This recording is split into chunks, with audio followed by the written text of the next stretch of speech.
Hi, and welcome to What's New with AL in version 17, the Hacker Edition. Hey, I'm Eric, and version 17 has just been released, and I wanted to figure out what's new in AL, what's new and exciting for developers, and something perhaps I could use. So I guess this video starts at the docs.microsoft.com. Got it right here, and there is a section in this is the 2020 Wave 2 release plan, so version 17. And this is the modern development tools area. So App Source app can store their secrets in Azure Key Vault. Great.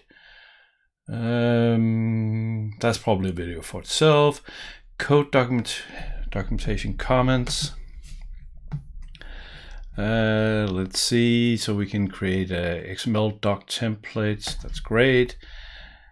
Code region compiler directives. So we can create regions and we can collapse them. That's great. By the way, this has been submitted. This is an idea that has been submitted on BC Ideas. So that's awesome. Delete extension data. That's not really AL. Obsolete implicit and explicit use of with. I think that's also a video for itself.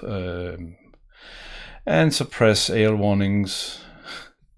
These two goes hand in hand, by the way. But that's another discussion. And the Business Central Performance Toolkit. I think that's a video by itself also. So looking at this list, one would kind of come to the conclusion that there's nothing new in AL for version 17.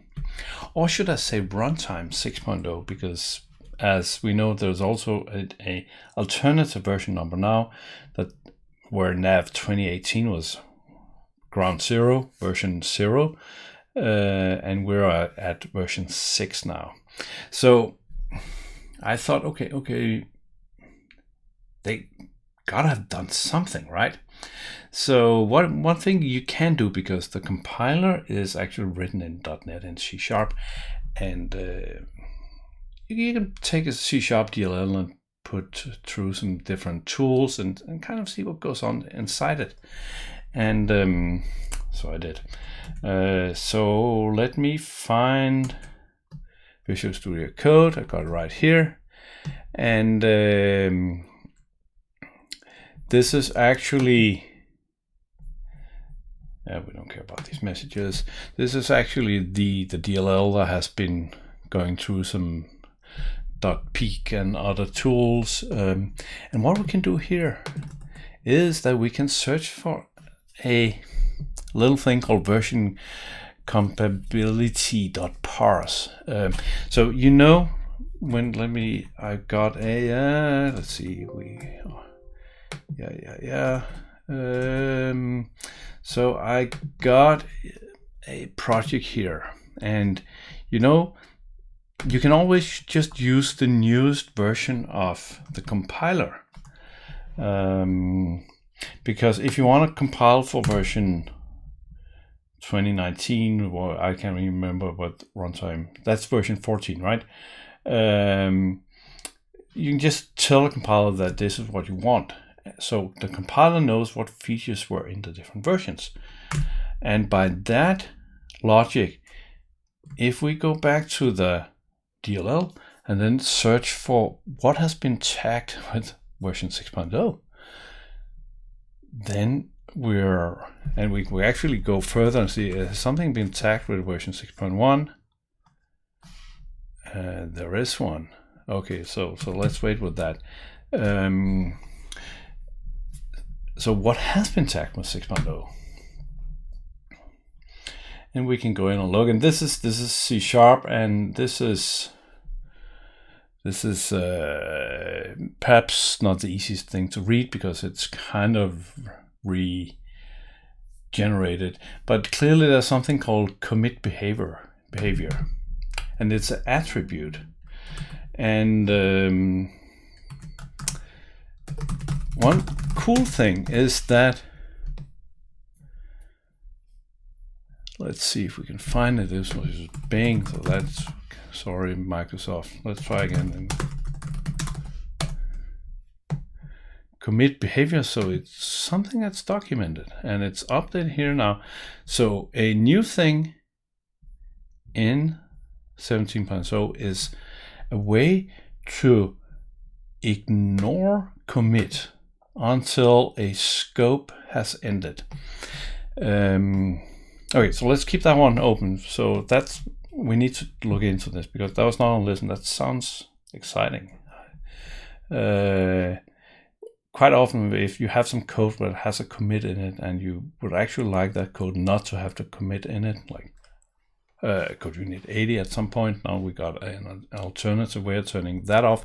Okay, so that's exciting. Let's take another look and see what else we have.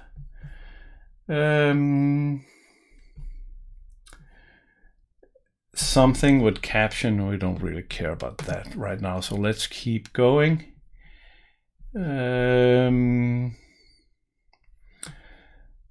There's some new query. That's probably some properties on queries on pages about.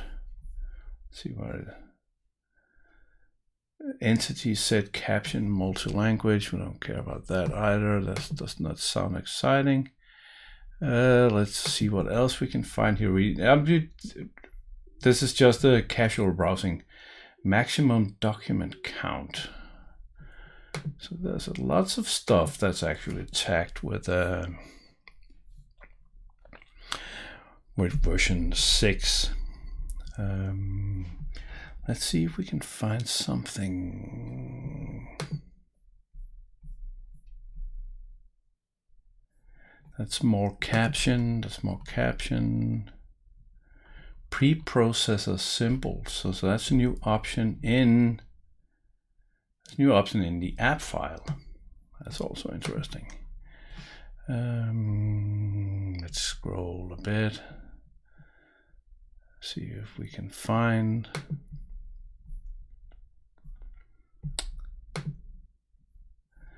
This is the.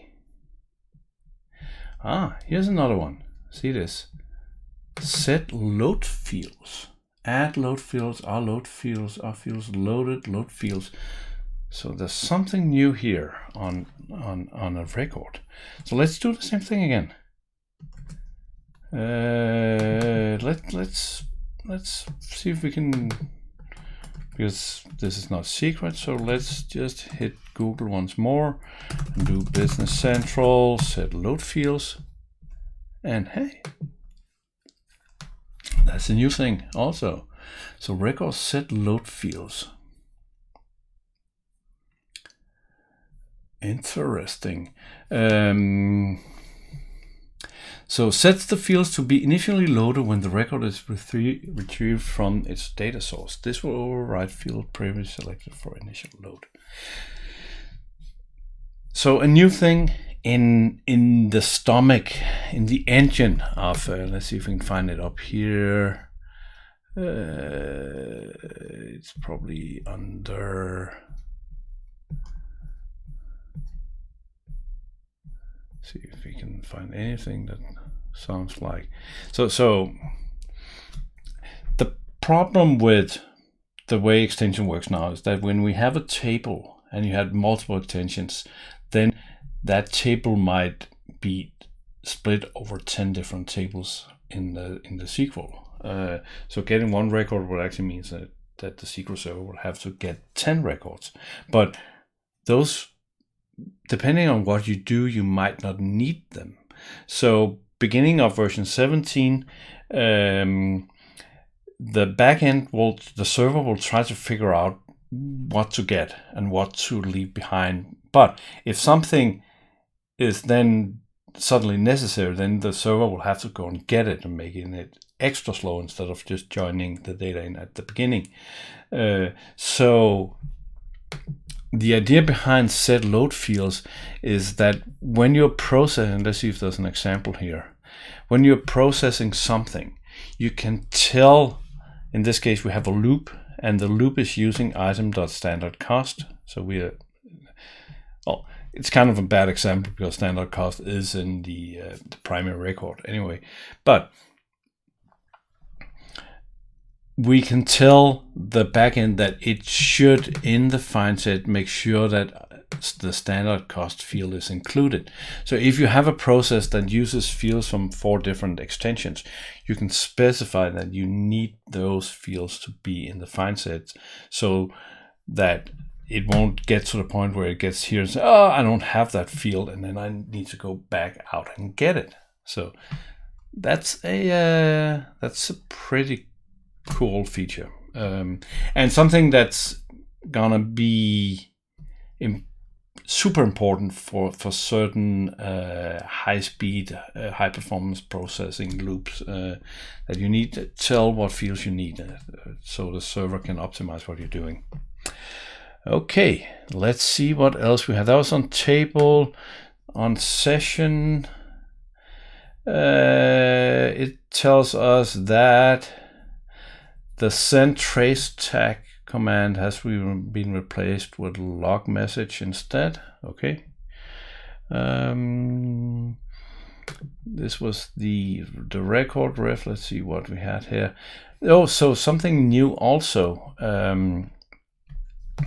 You can see that all tables now in version 17 will have a created at, created by, and modified at, modified by fields. So as soon as you're working with record ref, those magic fields, like the system ID, you will need to figure out what is the internal field number in order to actually access those in a record ref. So let's see if we can actually do the Google trick again on that one. We can. So it's interesting. You see all the documentations there, but it's just not on the list. It's there's probably going to be a big reveal at some point. So yeah, that's another one. That's on record ref. The app class. What do we have here? Okay, so features related to data migration from version 1.1 to version 2 extensions are being depreciated. Okay, I think that's fair enough. I don't want to spend more time on that. Dialog class. Verbose instance, there's something log internal error. I'm not quite sure what that is. So I'm going to ignore that for now. We had the commit behavior. We knew that one. And preprocessor symbols in the app. I'm going to ignore that. And let's see what else do we have here. That's some more caption stuff. Caption. Oh, hang on. Take a look at this. So this is the table type property on the table. And we know normal, that's a real table. We know CRM, that's a virtual table where the data is sitting in CRM, and external SQL and Exchange and the graph. CDS is the new, for some reason, what I have tried, these two actually works the same whether you select CRM or CDS. But now you can mark a table to be temporary. So that's pretty cool. And as you can see, I have the you can kind of poke around and it takes a bit of time to figure out what all this means, but with a bit of detective work, then you can kind of take a look at what goes on. Should we just, before we take a look at some of these things, see what we have? Generated logged transactions. That's apparently a new feature coming in 17.1. So exciting. It's already in the released version. Anyway, so let's move our attention to this is like the TV kitchen. So I prepare something. Here's a table, because I actually want to I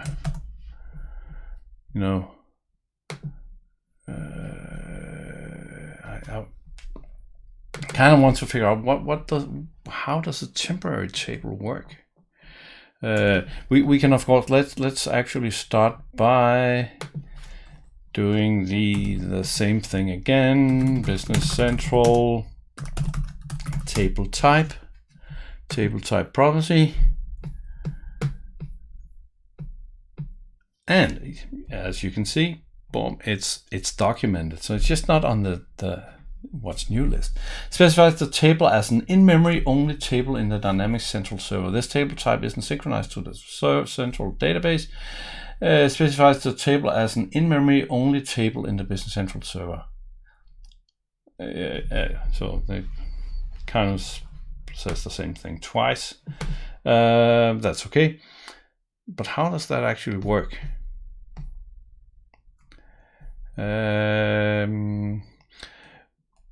Marking a table as temporary is the same as setting all records variables in AL code to temporary. Setting source table temporary on all pages that use the table. You can change an existing table from normal to temporary, but the table will be deleted from the database when you synchronize the extension. So don't do that. Okay, so let's do that. I have a table here, so let's do table type equal temporary. And this is, I've got a page also. Let's change this to temporary table. And just a very, very normal page. What is my, I did add it to the launch. So let's run it, see how this goes.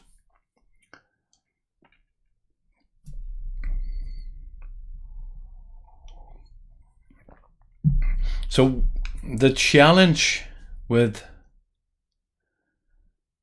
temporary tables is the scope, that sometimes you end up in having multiple temporary versions of the same thing.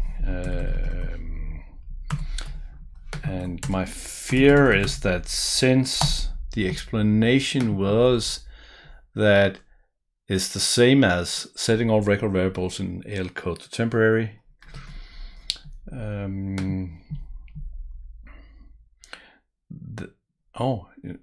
see, this is also new. And instead of the 3 dots that are pulsating, then this is a circling thingy.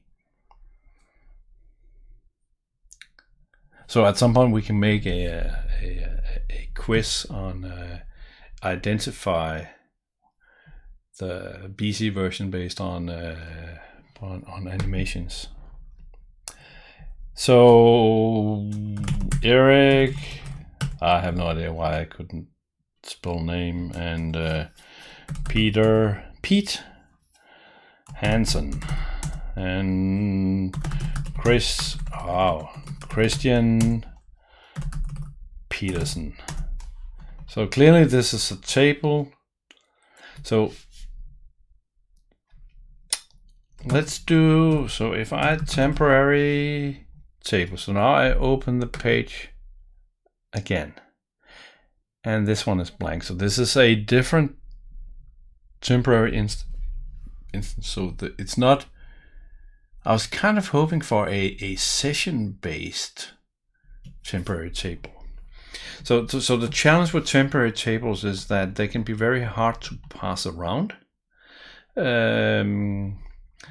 meaning that you can specify on a page that the page source is temporary, but if you have a temporary table somewhere else and you need a page to show that temporary table, then you need to make sure you pass the record in. This This is even more complicated with reports, especially if you're in a report.saveas scenario where you're only passing filters basically. So let's just verify. So I'm closing down this page. Hopefully, there we go. And temporary table. Yeah, all is gone. Karen Hogarth. That's my little sister. And Chris Ludvigsson. Well, so it works, but it's I guess it's pretty usable when you have a table that is never going to be used for anything other than temporary. So you can mark it temporary and don't get records suddenly sitting in the database because somewhere you forgot to mark it as temporary. I think that's probably the use case. Okay, so let's look at the other thing. And the other thing was this. So you can say test function. So you can specify the commit behavior, meaning that if I have a function here that does commit, then no, let's actually do this in a different way.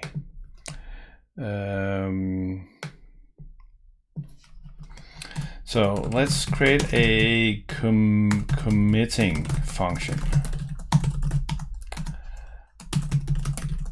So this is the annoying one that we're doing stuff here, and wow, stuff, there you go.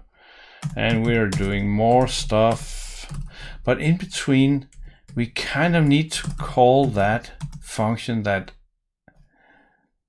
wants to commit, but we don't want to commit because we want both our stuff number 1 and our stuff number 2 to be in the same transaction. But this freaking function, it really wants to commit. We don't want it to commit. So now we can tell that the commit behavior for the scope of our function is to ignore. We can also do something else. We can also, actually there's another one saying arrow. So we can tell that if we encounter a commit, then we should throw an arrow instead. So a classic example of this was up to a certain point you could not specify like function code unit 80, code unit 90. They wanted to commit, and then you could figure out that if you use the posting number and you specified something in warehouse pick something, then you could navigate around the commits, but it was a hack. And so we got the suppress commit, or whatever it's called, the function at some point in code unit 80, which was nice.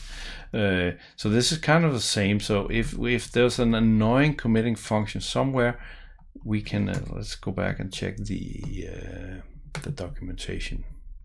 I think there's an example here. Power up the day. So let's see, there's an example. Function allow commit. So here there is a commit. This function will ignore commit. So in the scope of this function, it calls a try function that also commits. So they have the commit behaviors arrow on this one. So they try to put everything into the same example, which I don't necessarily believe helps anybody. There should probably be 2 examples. Okay, but we can ignore a commit. So this call will be silently ignored. So that's pretty cool. But since this one will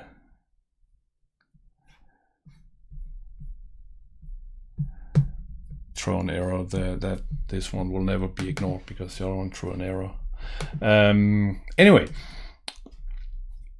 so the last thing was the load. So if we create, we can just do it. We got the function here. So if we take GL and go record, wow, GL ledger,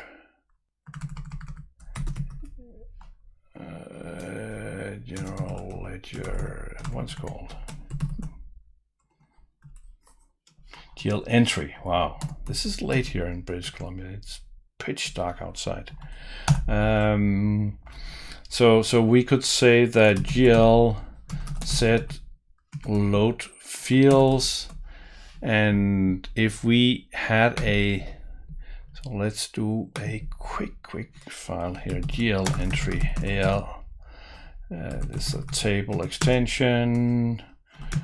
Give a number. My GL fields extends GL entry fields, and we will add field something. My ID, that's a text 100. Just make it. That's it. So this is my table extension. Then I could go back in, where is this one, and tell that, okay, when I work with GL, I want my ID to be loaded. So now I do if GL finds set, then repeat until GL next equals 0. So now we'll make sure that whenever it gets that one, it will include the field from my my table extension. So hopefully this will have a very positive performance impact. I'm looking forward to try it out at some point. That was I'm just looking down the time here. It's 27 minutes. That was not that quick, but that was a look at some of the new stuff that I have found in version 17. Maybe you have found something else. So if you have found something that's interesting, let me know down the comments, and then I'll check it out.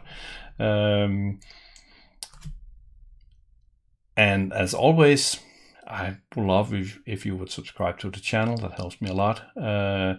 And there's lots more videos coming up on version 17. But until next time, have a wonderful day.